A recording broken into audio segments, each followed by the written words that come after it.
We have a saying in Sanskrit, Arogyam Paramam Bhagyam, Swastham Sarvartha Sadhanam. That is, health is the ultimate wealth, and with good health, every task can be accomplished. Our vision of One Earth, One Health envisages good health for the entire ecosystem, for humans, animals, plants, and the environment.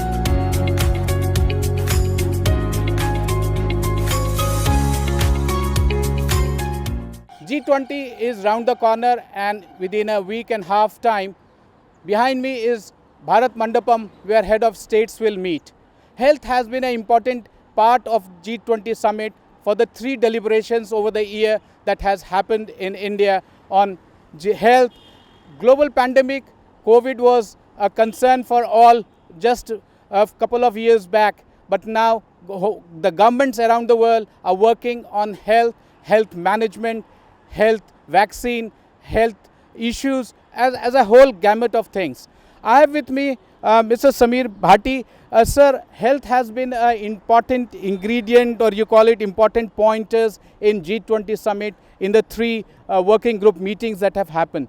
What is your first intake, your first observation about that? Yeah, as you rightly said, during the pandemic and the post-pandemic, I mean, we can say we are still on the phase of the pandemic, and health has become the priority, not for the India, it's a global priority. So, if we will talk about the recently 3 group working meetings, health working meetings, outcome की अगर इस पर हम बात करें, discussion करें, conclude करें इसमें, तो तीनों जो मीटिंग्स हुई है, तीनों मीटिंग में से 2 स्पेशली मीटिंग्स थे जिसके अंदर सभी देश के रिप्रेजेंटेटिव्स थे, और एक मिनिस्टर्स की मीटिंग थी। जी, मिनिस्टर ने जो अदर कंट्रीज़ के जो लोग आए थे रिप्रेजेंटेटिव्स, उनकी जो मीटिंग ली थी।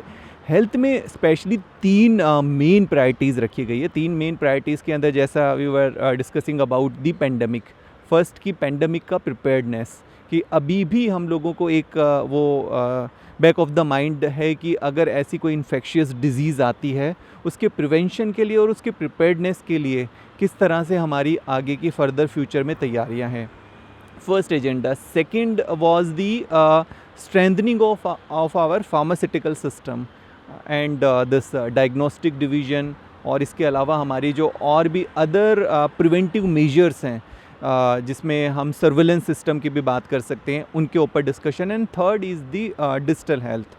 सो सबसे इम्पॉर्टेंट इसमें आ जाता है 2-3 एजेंडाज़ को अगर हम इंडिया का स्पेसिफिक लेकर बात करें, और वो जो इंडिया ने प्रेजेंट भी की स्पेसिफिक जिन एजेंडाज़ पे, उन एजेंडाज़ पे सबकी एक राय भी काफ़ी हद तक उस पर एक्सेप्टेंस भी आया है, जिसमें मेजर अगर हम साउथ एशियन कंट्रीज़ की बात करें, अदर डेवलपिंग कंट्रीज़ की बात करें, तो उसमें मेजर 2 चैलेंजेस, एक तो TB and another was the antimicrobial resistance, antibiotic resistance. So antibiotic resistance definitely India के लिए तो एक बड़ा मुद्दा रहा है, बट अदर जो कंट्रीज़ है, डेवलपिंग कंट्रीज़, उनके लिए भी एक बड़ा मुद्दा रहा है। इसके अलावा अगर हम फार्मेसीज़ की बात करें, फार्मास्यूटिकल्स की बात करें, तो इंडिया जैसे पेंडेमिक के दौरान उभर कर आया है pharmacy of the world, and यहाँ पर लार्जेस्ट मैन्युफैक्चरिंग होती है दवाओं की, और एक्सपोर्ट भी काफ़ी कंट्रीज़ को, अराउंड 200 कंट्रीज़ को जेनरिक मेडिसिन्स इंडिया एक्सपोर्ट कर रहा है। अपार्ट फ्रॉम दैट, एक और चीज़ जो पेंडेमिक के समय उभर कर आई कि इंडिया लार्जेस्ट मैन्युफैक्चरिंग बना वैक्सीन की।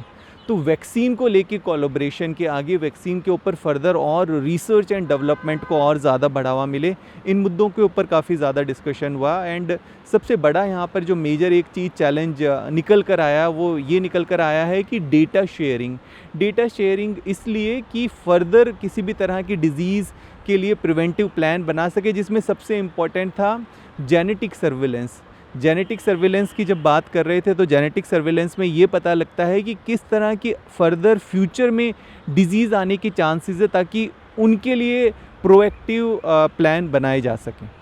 सर, ये जो 3 पॉइंटर्स जो आपने बताए और 3 मीटिंग्स जो हुई, सबसे let's dissect it one after the other. जब ग्लोबल पैंडमिक था, सबसे पहला इशू था कि trial, test and find out. आज some version of it is mushrooming in different parts of the world. In UK there is some new version that has come of Omicron, some new variant, which is, we know that it will keep coming for another decade. We have to prepare for a decade. As a health management person, जब हम वो उन दिनों जब हम कहते थे हमारे पास ट्रायल के लिए आप सैकड़ों लोगों की लाइन लगा करती थी, आज हम कितना प्रिपेयर्ड हैं? यदि एक भगवान न करे ऐसा सिचुएशन आए, how prepared are we in terms of having the logistics and the management part, at least for the test, then we can go for the treatment and then we can go prevention and next step. First let's go for the test. Exactly. So specifically health priorities में जैसे इसी एजेंडे को इसको सबसे ऊपर रखा गया है कि आगे आने वाले समय में इस तरह की अगर कोई भी पेंडेमिक आती है, कोई महामारी आती है, तो उसके लिए किस तरह से देश तैयार है. हमारा WHO ने भी इसके ऊपर पहले भी काफ़ी इस चीज़ पे डिस्कशंस हो चुका है कि इन्फेक्शियस डिजीज़ का अभी भी खतरा हमेशा मंडरा रहा है, तो उसके लिए क्या क्या तैयारियां हैं. जैसे भारत ने देखा और उस एग्जांपल्स को वैसे सेट किया गया है कि सर्वेलेंस सिस्टम, जैसा आपने बताया, testing, tracking and then isolation. So we start from the testing. उसके बाद तो सर्वेलेंस सिस्टम यहाँ पर बहुत इंपॉर्टेंट रोल प्ले करता है. स्पेसिफिकली अभी हम भारत के संदर्भ में भी बात करें तो यहाँ पर जैसे पहले एक जीनोम लैब था, बट अभी काफ़ी 20 से ज़्यादा जीनोम सीक्वेंसिंग लैब्स हैं. और ओवरऑल अगर टेस्टिंग की बात करें तो टेस्टिंग के लिए इंफ्रास्ट्रक्चर काफ़ी ज़्यादा पहले से स्ट्रेंथन्ड है. बट यहाँ पर इम्पोर्टेंट आ जाता है कि कितना प्रोएक्टिवली हम उस चीज़ को आइडेंटिफाई कर पाएँ, डिटेक्ट कर पाएँ, ताकि सर्वेलेंस सिस्टम हमारा उसी तरह से एक्टिवेट हो ग्लोबली.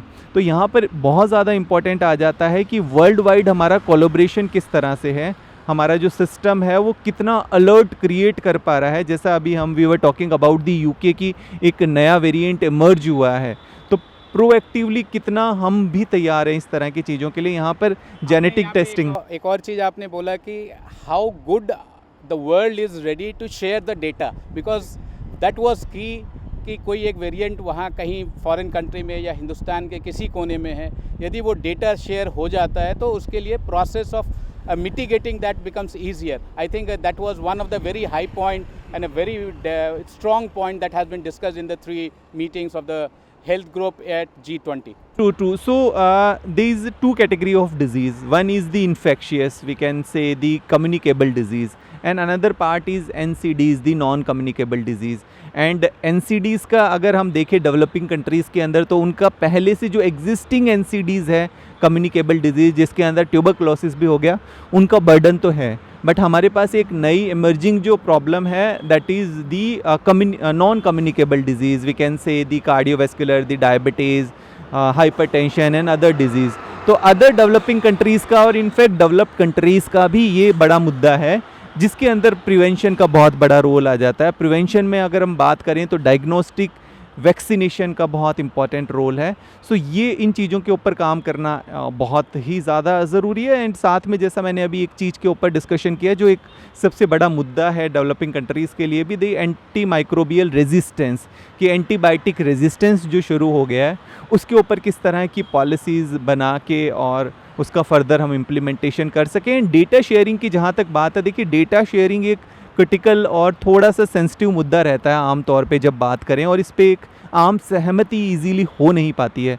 क्योंकि तो डेटा शेयरिंग में ये नहीं कि आप अपना कोई इस तरह का क्रिटिकल डेटा शेयर करें. डेटा शेयरिंग मीन्स आप अलर्ट कर रहे हैं किसी भी तरह की कोई मेडिकल फर्टर्निटी के लिए, मेडिकल रिसर्चर्स के लिए वो काम आ पाए, ताकि मेडिसिन या वैक्सीन या उसके लिए जो प्रिकॉशंस हैं उस पर मंथन हो पाए, एक व्यापक चिंतन हो पाए. तो बिल्कुल. एंड रिसर्च एंड डेवलपमेंट की देखिए जिस तरह से बात करें, रिसर्च एंड डेवलपमेंट पे जैसा मैंने आपको बताया जेनेटिक्स का बहुत बड़ा रोल आ जाता है एंड प्रिवेंटिव मेडिसिन का वहाँ पे बड़ा रोल आ जाता है. अगर हमें ये पता लग रहा है कि इस तरह की चीज़ें ग्रो कर रही है जेनेटिकली, कि अभी जैसा हम बात करें कि अभी हम ज़्यादा प्री डिस्पोज हो रहे हैं, हमारे पास कार्डियोवैस्कुलर डिजीज़ बढ़ रही है, हमारे पास कैंसर बढ़ रहा है, तो अगर हमें जेनेटिकली पता लग जाए कि आगे आने वाले समय में इस तरह की डिजीज़ का ग्राफ बढ़ने वाला है, तो वहाँ पर प्रोएक्टिव प्रिवेंटिव स्टेप्स लिए जा सकते हैं। जैसे अभी ICMR ने रिसेंट एक अपनी रिपोर्ट दी है, जिस रिपोर्ट में बताया है कि भारत के अंदर डायबिटीज़ की संख्या पहले से 2 गुने ज़्यादा बढ़ गई है, हाइपरटेंशन की संख्या पहले से ज़्यादा बढ़ गई है, कार्डियोवैस्कुलर डिजीज़ की संख्या ज़्यादा बढ़ गई है, और एक अभी जो रिसेंट हार्ट अटैक को लेकर स्टडीज़ वो भी चल रही है ICMR की। तो ऐसी स्टडीज़ काफ़ी काम आ जाती है जिस पे हम प्रोएक्टिव स्टेप ले सकें। भारत के संदर्भ में बात करें तो उस स्टडीज़ में ये भी बताया गया है कि हमारे जो छोटे शहर हैं, रूरल एरियाज़ है, सेमी अर्बन एरियाज़ है, वहाँ पर प्री डायबिटिक की संख्या ज़्यादा है। और जो मेट्रोपॉलिटन सिटीज़ है, दिल्ली, कलकत्ता, मुंबई, इन सब की हम बात करें तो यहाँ डायबिटीज़ की संख्या ज़्यादा है। तो अगर प्री डायबिटीज़ की संख्या फॉर एग्जांपल उत्तर प्रदेश में ज़्यादा है तो अगले 2 साल में वहाँ डायबिटीज़ की संख्या बढ़ने वाली है। तो अगर वहाँ प्री डायबिटिक मैनेजमेंट प्रोग्राम अभी और रोबस्ट तरीके से चले तो बहुत हद तक वो प्री डायबिटीज़ को हम डायबिटीज़ की तरफ मुड़ने से रोक सकते हैं। G20 हम कहते हैं कि ये इकोनॉमिक समिट है, इकोनॉमिक एस्पेक्ट पे डील करता है, लेकिन हेल्थ में पूरी दुनिया में जितना फंड लगता है या फंड इन्वेस्टमेंट हो पा रहा है, ये हमेशा एक कैट एंड माउस का रेस होता है। भाग दौड़, वो कहते हैं 100 मीटर मैराथन होता है, मैराथन होता है या 100 मीटर स्प्रिंट होता है, कि आपके पास कितना आप हेल्थ में कंट्रीब्यूट कर पाते हैं अपने जीडीपी का। पूरी दुनिया में हर एक कंट्री के लिए ये एक चैलेंज है, यूएस के लिए है, यूरोप के लिए है, इंडिया के लिए सर्टनली है। हम और आप हमेशा डिस्कस करते हैं कि भारत बजट में हेल्थ में कितना कंट्रीब्यूट किया गया, सरकार ने कितना कंट्रीब्यूट किया। What is your assessment how governments around the world और दुनिया के सबसे अमीर देश जो G20 के देश हैं और उनके साथ जो 20 अलग से देश जो पार्टिसिपेटिंग कंट्रीज़ होंगे, वो लोग कैसे अपने इकोनॉमी में जो कि 80% पूरी दुनिया की इकोनॉमी है, वो उसमें कैसे अपने आप को बैलेंस कर पाएँ कि हेल्थ में हमें कितना कंट्रीब्यूट करना है। आपने बिल्कुल सही कहा, रिसर्च स्ट्रैटेजी एक इम्पॉर्टेंट है। मेडिकल के लिए जो सिम्टम्स हैं, बीमारियां हैं, उनके लिए भी इन्वेस्ट करना है, अवेयरनेस के लिए करना है, प्री सिम्टम्स हैं उनके लिए भी करना है investment, plus at the same time new research भी करनी है। आपके लिए कैसे, हाउ डू यू, अगर हम भारत के पॉइंट ऑफ व्यू से बात करें या G20 में अदर जो कंट्रीज़ भी शामिल हो रही है, कि थोड़ा हेल्थ के ऊपर अभी काफ़ी ज़्यादा एक ध्यान दिया गया, और स्पेशली ये अभी आपकी जो रिसेंटली हमारी भी वर्किंग ग्रुप्स की जो हेल्थ की मीटिंग्स रही है, उन मीटिंग में भी ये चीज़ काफ़ी शोकेस की गई है, और स्पेसिफिकली बड़ा एजेंडा इसमें यही रखा गया। और भी जो एजेंडे रेडी किए गए हैं उन एजेंडे पे वो कॉमन सबका एक उसके ऊपर सेंसिस मिला है कि हाँ, ये स्पेसिफिक एजेंडेज़ हैं। अगर हम यूनिवर्सल हेल्थ की बात करें तो अब यहाँ पर एक सबसे बड़ा चैलेंज आ जाता है कि हमारी जीडीपी का कितना हिस्सा हम हेल्थ के लिए एलोकेट करते हैं। डेफिनेटली भारत की बात करें, देखिए भारत की पॉपुलेशन और अब सी चीज़ों को हम देखें तो डेफिनेटली उसके अकॉर्डिंगली कंपैरेटिवली वो काफ़ी कम है। पर यहाँ पर इम्पॉर्टेंट आ जाती है आपकी स्ट्रैटेजीज़ कि किस तरह से आप एलोकेट करते हैं। बाकी एक जो बड़ा चैलेंज यहाँ पर ये है कि आप डेवलपिंग कंट्रीज़ का देखें एंड अदर डेवलप कंट्रीज़ का देखिए तो वहाँ का जो हेल्थ केयर इंफ्रास्ट्रक्चर है और डेवलपिंग कंट्रीज़ का हेल्थ केयर इंफ्रास्ट्रक्चर है, तो ये कंट्री वाइज आपको कई चीज़ें यहाँ पर स्पेसिफिक उस तरह से डिज़ाइन करनी पड़ेगी।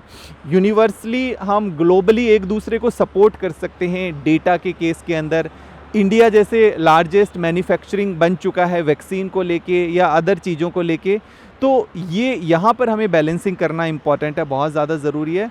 फ़िलहाल कंट्री स्पेसिफिक चैलेंजेस डिफरेंट हो सकते हैं कि अगर हम इंडिया के अंदर देखें, पर कुछ चीज़ें हैं जो ग्लोबली बढ़ रही है। जैसा मैंने आपको नॉन कम्युनिकेबल डिजीज़ का बताया, लाइफस्टाइल डिजीज़, तो वो ग्लोबली बढ़ रही है, उसके लिए ग्लोबली प्लानिंग हो। अगर आप कम्युनिकेबल डिजीज़ का बात कर रहे हैं एंड पेंडेमिक का, तो पेंडेमिक भी जैसा हमने देखा वो एक ग्लोबल चैलेंज है, वहाँ पर बहुत ज़रूरी है जैसे सर्विलेंस सिस्टम को स्ट्रेंथन करना। तो ये इम्पॉर्टेंट है कि ये चीज़ें अगर एक बार एक इस तरह के प्लेटफॉर्म पे हेल्थ की चीज़ें डिस्कशन हो, तो नई इमर्जिंग चीज़ें जो भी आ रही है उन चीज़ों के ऊपर प्रोएक्टिव एंड प्रिवेंटिव स्टेप्स काफ़ी हद तक लिए जा सकते हैं। यहाँ पे एक और कहना बहुत इम्पॉर्टेंट है कि जब से ग्लोबल पैंडेमिक आया, कोविड का पैंडेमिक आया, whole of the world has made, जैसा समीर जी भी बता रहे हैं, whole of the world country wise they have made investment in health. वो इन्वेस्टमेंट एक तो है कि static investment, one time investment, और एक है रिकरिंग इन्वेस्टमेंट। जैसा समीर जी ने भी कहा कि वन टाइम इन्वेस्टमेंट ज़रूर हुई है, क्योंकि इंफ्रास्ट्रक्चर बनी है, हेल्थ इंफ्रास्ट्रक्चर बनी है, हेल्थ प्रिकॉशन के लिए इंफ्रास्ट्रक्चर बनी है, हेल्थ इन्वेस्टमेंट के लिए इंफ्रास्ट्रक्चर बनी है, और अब ये है कि ग्लोबल एक स्ट्रैटेजी भी बनी है, क्योंकि G7 में भी हमने देखा और G20 में भी हम देख रहे हैं पीछे 1-2 साल से बहुत एक अंडरस्टैंडिंग हेल्थ के पीछे बना है, चाहे वो फॉर गुड रीज़न और for bad reason, but now people are very very sensitive to health, at least if they are not talking about the commerce, at least they are also talking in the same way, they are also talking about commerce and health as well. अब हम उस situation पे जाते हैं जहाँ की research और जहाँ की इन्वेस्टमेंट हो, जहाँ की मेडिसिन बनना, वैक्सीन बनना. अभी हाल ही में 2 दिन पहले डेंगू पे वैक्सीन का सीरम ने कहा है कि हम बहुत जल्द ही डेंगू पे वैक्सीन लेके आएंगे, which is dengue is also African continent में, एशिया में, डेवलपिंग कंट्रीज़ में ये एक बहुत बड़ा इशू है. How encouraged are you? So R&D पे बात करें, रिसर्च एंड डेवलपमेंट में बहुत ज़्यादा ज़रूरी है फ़िलहाल अभी भी इन्वेस्ट करने के लिए, ताकि आने वाले समय में जो भी इस तरह की चीज़ें हैं, स्पेशली डेंगू की बात करें तो अभी भी वैक्सीन को लेकर चैलेंज है, और भारत में भी जैसा अभी हम देखें, यहाँ पर एक चीज़ और इम्पॉर्टेंट आ जाती है जिसको हम नज़रअंदाज नहीं कर सकते. Apart from research and development, एक जो सिमिलरिटीज़ नहीं है ज़्यादातर सभी कंट्रीज़ के अंदर हम देखें तो वहाँ पर आ जाता है कि हम इंफ्रास्ट्रक्चर डेवलप कर लेते हैं. स्पेसिफिकली अगर मैं डेवलप कंट्रीज़ की भी बात करूँ, उन लोगों के पास इंफ्रास्ट्रक्चर की प्रॉब्लम नहीं है, वहाँ पर मैन पावर की एंड रिसोर्सेज की प्रॉब्लम है, जो पेंडेमिक के अंदर भी हमने देखा. इंडिया के अंदर अगर हम बात करें तो यहाँ पे नर्सिंग, डॉक्टर्स, ये काफ़ी ज़्यादा मतलब मैन पावर ओवरऑल ठीक रहता है, और विदेशों में भी काफ़ी जो है लोग जाते हैं, इस तरह की सर्विसेज देते हैं. तो एक हमें apart from research and development पे जो हम काम कर रहे हैं, मैन पावर की जो ये प्रॉब्लम है, इसके ऊपर भी साथ के साथ इस हालांकि इस वर्किंग ग्रुप के अंदर इन चीज़ों के ऊपर भी डिस्कशन हुआ है. एंड इसके अलावा एक और जो चीज़ सामने निकल कर आई है वो आई है climate change and health. Climate change का भी ओवरऑल हेल्थ के ऊपर काफ़ी ज़्यादा इफ़ेक्ट आया है, जिसके ऊपर R&D एंड रिसर्च का काफ़ी ज़्यादा इंपॉर्टेंट रोल प्ले हो जाता है. एंड जैसा मैंने बताया कि जैसे ICMR बॉडी है इंडिया के अंदर जो रिसर्च के अंदर और काम कर रही है, पर इसके ऊपर और फास्टन करना ज़रूरी है, इसको और स्पीड अप करना ज़रूरी है. और ये ग्लोबल वर्क है, इसके ऊपर कोई कंट्री स्पेसिफिक नहीं हो सकता. इस तरह का जब ग्लोबली डेटा आता है तो वहाँ पर सर्विलेंस सिस्टम बहुत अधिक एक रोबस्ट तरीके से प्रोएक्टिवली काम कर पाता है. आपकी क्या एक्सपेक्टेशन है G20 से? I mean not only health, ज़रूर चूँकि यहाँ पे हेल्थ मैनेजमेंट से जुड़े हैं, आप डायग्नोस्टिक से जुड़े हैं, स्टार इमेजिंग का अपना नाम है जो डायग्नोस्टिक में कोविड में बहुत ज़्यादा काम किया और बहुत ज़्यादा सपोर्ट भी मिला. आपकी क्या एक्सपेक्टेशंस? देखिए इसके लेके सभी अगर हम बात करें इंडियंस के, भारतवासियों की, तो इंडिया प्रेसिडेंसी कर रहा है G20 की, तो काफ़ी एक अलग तरह की एक्सपेक्टेशन भी है और एक उत्साह भी है सभी लोगों के अंदर. सो यहाँ पर इम्पॉर्टेंट ये आ जाता है, जैसा कि मैं हेल्थ केयर को रिप्रेजेंट करता हूँ, हेल्थ केयर डायग्नोस्टिक के अंदर, तो मैं समझता हूँ कि डिजिटल हेल्थ के ज़रिए, जैसा उसको एक प्रायोरिटी रखा भी गया है, डिजिटल हेल्थ के ज़रिए हम बिल्कुल ऐसी जगह पर भी पेनिट्रेट कर सकते हैं जहाँ पर हम नहीं पहुँच पाते हैं. एंड स्पेशली जैसा हमने कोविड के दौरान भी देखा कि पहले टेली कंसल्टेंसी, डिजिटल हेल्थ को उतना ज़्यादा ध्यान नहीं दिया जाता था, स्पेसिफिकली अगर हम ओवरऑल डेवलपिंग कंट्रीज़ की बात करें. बट अभी फ़िलहाल पेंडेमिक के दौरान डिजिटल हेल्थ का काफ़ी ज़्यादा एक्सेप्टेंस आ गया है, एंड हम वर्ल्ड वाइड उससे कनेक्ट हो सकते हैं कि कुछ चीज़ें, किसी के पास कुछ ऐसी स्पेशलिटी है, कुछ स्पेशलिटी कहाँ पर है, तो वो एक इंटरकनेक्टेड हो जाता है. तो एक वो ग्लोबल, आप ये कह लीजिए कि हेल्थ केयर का एक दूसरे से एक्सचेंज हो जाती है बहुत तरह की सर्विसेज. एक और एक्सचेंज सर ये होती है कि डायग्नोस्टिक और डिजिटल हेल्थ केयर सर्विस में यदि आपके पास अच्छे रिजल्ट्स हैं, अच्छे क्लोजर टू द फैक्ट तो आपके रिजल्ट्स हैं या आपके क्या कहते हैं डायग्नोस्टिक आउटपुट्स हैं, तो और यदि उसके साथ हम टेली मेडिसिन को हम ले आते हैं तो वो एक बहुत अच्छा कम्बिनेशन है और बहुत close to the very positive. अब तो AI और क्वांटम का भी इस्तेमाल हो रहा है हेल्थ में. बिल्कुल, देखिए यहाँ पर सबसे बड़ा मुद्दा जो है quality and affordability and accessibility. So उस मुद्दे को डेफिनेटली, उस एस्पेक्ट को ध्यान में रखा गया है. तो क्वालिटी सभी के लिए सेम क्वालिटी, की सर्विसेज प्रोवाइड हो, चाहे वो किसी भी एरिया के अंदर हो, तो उसके ऊपर काफ़ी एक बड़ा डिस्कशन हुआ है। और मैं समझता हूँ डिजिटल का यहाँ पर बहुत एक इम्पॉर्टेंट रोल प्ले होगा। तो जो भी प्रायोरिटी सेट की गई है स्पेसिफिकली G20 में हेल्थ के लिए, मैं समझता हूँ उनके अंदर हम ओवरऑल तो जो यूनिवर्सल हेल्थ कवरेज की बात कर रहे हैं वो कवर हो सकती है। और भारत ऑलरेडी जिस तरह से एग्जाम्पल बन चुका है पेंडेमिक के दौरान वर्ल्ड वाइड 3-4 चीज़ों के, उनके ऊपर भी विशेष ध्यान करके उस तरह की चीज़ों को फर्दर पॉलिसी डिसीजन में ग्लोबली उन चीज़ों को ध्यान में रखा जाएगा। जैसा कि आयुष्मान भारत वाली स्कीम है जिसमें हम यूनिवर्सल हेल्थ कवरेज की बात कर रहे हैं, जन औषधि योजना, जेनरिक मेडिसिन्स की, और इस तरह की जो चीज़ें हैं। और ऑलरेडी जैसे भारत बन चुका है फार्मेसी ऑफ वर्ल्ड, यहाँ पे सबसे ज़्यादा दवाएं मैन्युफैक्चरिंग होती है, सबसे ज़्यादा वैक्सीन का जिस तरह से दिखाया भारत के अंदर कि भारत की वैक्सीन मैन्युफैक्चरिंग में भी भारत सबसे आगे रहा है। तो इन सब चीज़ों को भी ध्यान में रख के इसके ऊपर फर्दर एक यूनिवर्सली इसके ऊपर एक डिसीजन मेकिंग होगी, और मैं समझता हूँ ये आगे भी फ्रूटफुल रहेगा। और इन तीनों प्रायोरिटीज़ के अंदर हम ओवरऑल जो सबका एक इसके पीछे जो एक मोटिव है कि यूनिवर्सल हेल्थ हमें प्रोवाइड करना, वो मैं समझता हूँ काफ़ी हद तक उसका आउटकम अच्छा रहेगा, फ्रूटफुल रहेगा। जब हमारे प्रधानमंत्री ऑल्टरनेट मेडिसिन की भी बात करते हैं, यूनानी की, आयुर्वेदा की, योगा की, सबसे बड़ा योगा है प्रिकॉशनरी, जैसे आप कहते हैं preventive is always better than the medicine और द क्योर। यहाँ पे, और जब यहाँ पे G20 के लीडर्स होंगे जहाँ की 70% 80% ऑफ द इकोनॉमी एक जगह बैठ करके एक ठंडे दिमाग से वो बात करेंगे, समझेंगे, तो शायद बहुत ज़्यादा उनके पास स्कोप होगा। जितना भी आज तक हेल्थ में कंट्रीब्यूट किया गया पिछले कई सालों से और कई दशकों से, उसमें बहुत ज़्यादा उछाल भी आ सकता है और बहुत ज़्यादा प्रोएक्टिव भी हो सकते हैं। I think this is the right place where the right people and the right situation और माहौल भी, जब हमारे प्रधानमंत्री होंगे, जब वो खुद ही अपने आप हेल्थ कॉन्शियस हैं, सबको हमेशा हेल्थ के लिए प्रेरित करते हैं, हेल्थ के लिए कॉन्शियस रहने के लिए बात करते हैं, और वो एग्जाम्पल सेट करते हैं, चाहे सरकार के तरफ से चाहे इंडिविजुअल के तरफ से। आई think this could be one of the key finding जब वो लीडर्स यहाँ होंगे, 20 बड़े लीडर्स और 20 एडिशनल लीडर्स जो पार्टिसिपेट यहाँ करेंगे, 40 लीडर्स जो होंगे। बिल्कुल बिल्कुल, प्रिवेंटिव एंड प्रोएक्टिव हेल्थ को काफ़ी बड़ा एक जगह मिली है अपने आप में और उसको प्रायोरिटी रखा गया। और जब प्रिवेंशन की बात करते हैं तो वहाँ पर बहुत ही इम्पॉर्टेंट आ जाता है इंडिया की, जब हम आयुष की बात करते हैं तो इसके ऊपर ऑलरेडी अभी जब मिनिस्टर ने भी मीटिंग ली थी, मिनिस्टर्स की मीटिंग हुई थी वर्किंग ग्रुप की, उस पर भी इस चीज़ के ऊपर काफ़ी एम्फेसिस किया गया था कि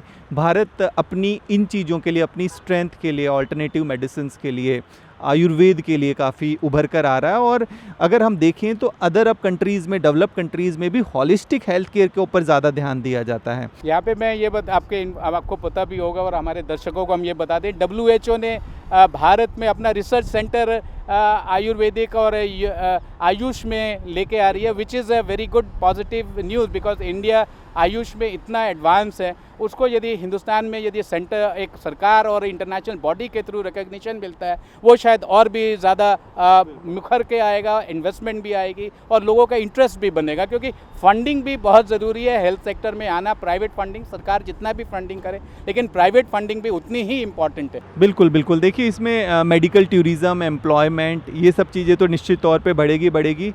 और जैसा भारत की हम बात करते ही हैं, भारत इस चीज़ के लिए सबसे ज़्यादा, भारत ने आयुष को, आयुर्वेद को, और अभी प्रधानमंत्री जी ने भी जिस तरह से योगा को बनाया, जिसके लिए इंटरनेशनल डे ऑफ योगा भी हम सेलिब्रेट करते हैं, तो ये वाली इसका एक पार्ट रहा है डेफिनेटली डिस्कशन का, और इस चीज़ के ऊपर सबकी एक सहमति भी बनी है। और जैसा हम बात कर भी रहे हैं, भारत की स्पेशली बात करें या और अन्य देशों की भी बात करें, कि युवाओं को लेके, यूथ को लेके, यूथ हेल्थ को लेके भी काफ़ी एक डिस्कशन रहा है कि ओवरऑल हम इकॉनमी की बात करें या कंट्री स्पेसिफिक भी बात करें तो यूथ एक बैकबोन रहता है और आगे आने वाले फ्यूचर के लिए एक वर्क फोर्स रहती है। और जैसा युवाओं में देखें तो ज़्यादातर ओवरऑल सभी तरह की डिजीज़ का ग्राफ बढ़ रहा है, तो उनको और सेंसिटाइज करने के लिए, उनमें प्रिवेंटिव स्टेप्स लेने के लिए, उनमें हेल्थ एजुकेशन और बढ़ाने के लिए इन मुद्दों के ऊपर भी इस पर विचार विमर्श होगा। आपने बिल्कुल सही पॉइंट उठाया है कि भारत एक डिविडेंड है, यूथ का डिविडेंड है भारत के पास, जो कि work force of the world बन सकता है। और आपने एक बहुत अच्छा इंडिकेटर बताया है कि यूथ में हर एक लेवल पे हर एक इंडिकेटर पे हेल्थ इश्यूज़ के नंबर्स बढ़ रहे हैं, परसेंटेज बढ़ रहा है, साल दर साल वो बढ़ता जा रहा है। और उस पर यदि हम ध्यान देंगे तो हम अपने 60% पॉपुलेशन पे ध्यान दे पाएंगे, और शायद ये बहुत इम्पॉर्टेंट बात आपने बताई। और जब G20 समिट हिंदुस्तान में हो रहा है, 70 से 80% ऑफ द इकोनॉमी हिंदुस्तान के इस G20 समिट में, उनके रिप्रेजेंटेटिव हेड ऑफ स्टेट्स और लीडर्स समिट में होंगे, तो डिसीजन लेना उतना ही आसान होगा। हम तो आशावादी विचारों से अपने इस प्रोग्राम का अंत करें, क्योंकि this is the place where decisions will be taken, this is the place where deliberations will happen, and this is the place where our future will be made secure. Whether it is environment, whether it is pollution, whether it is temperature rising, whether it is health, whether it is preventive health, and whether it is lifestyle diseases, and certainly we have to be on guard on the pandemic kind of situation, on the vaccine to be developed. So आपने जिन बातों को रखा है, आपकी number 1 एक इच्छा होगी यदि प्रधानमंत्री से या भारतवासियों के लिए, वो क्या होगी? यदि एक पॉइंट मैं आपसे अंत में पूछना चाहूँ। बिल्कुल, जैसा कि टाइटल भी रखा गया है कि वसुदेव कुटुंबकम की, और भारत ऐसी बात करता है, और हम अमृत काल के अंदर चल रहे हैं और भारत विश्व गुरु बनने की और भी अग्रसर है और जैसा कर भी रहा है। तो यहाँ पर बहुत ज़्यादा ज़रूरी है, मैं इस चीज़ के ऊपर एम्फोसिस करना चाहूँगा कि डेफिनेटली भारत को एग्जाम्पल सेट करने की बहुत ज़्यादा ज़रूरत है। और भारत ने जैसे ऑलरेडी और चीज़ों पे एग्जाम्पल सेट किया है, तो हेल्थ को भी प्रायोरिटी देके बाकी सभी विषयों पे डिस्कशन होगा। पर मेरा बस यही मानना है कि बाकी सब विषयों में, इकोनॉमी में हेल्थ वाला भी एक प्रायोरिटी हमेशा बना रहे, और उसके ऊपर भी, उन डिस्कशन के ऊपर भी G20 सबमिट फिनिश होने के बाद भी आगे आने वाले साल के अंदर जो भी कंट्री इसकी प्रेसिडेंसी ले रहा है, तो ये मुद्दा आगे बढ़ता रहे ताकि इसके ऊपर फर्दर एक्शन प्लान्स बन सके। बहुत बहुत धन्यवाद समीर जी, आपने एक वाइड गैमेट ऑफ थिंग्स जो आपने लिया, और you have discuss in a very wide perspective about how G20 summit can benefit if they invest in health, if they care about health, if they are concerned about health. It will be a dividend not only for tomorrow, for the next generations to come. And if the scientific community and the medical research community come together and discuss their data and discuss their findings, and और दवाई यदि और ज़्यादा generic दवाई और ज़्यादा African countries में, Asian countries में, डेवलपिंग कंट्रीज़ में मिले तो और बहुत ज़्यादा इम्पैक्ट हो सकता है। With camera person Nehal Singh, Pranab Prakhar reporting from Bharat Mandapam in New Delhi.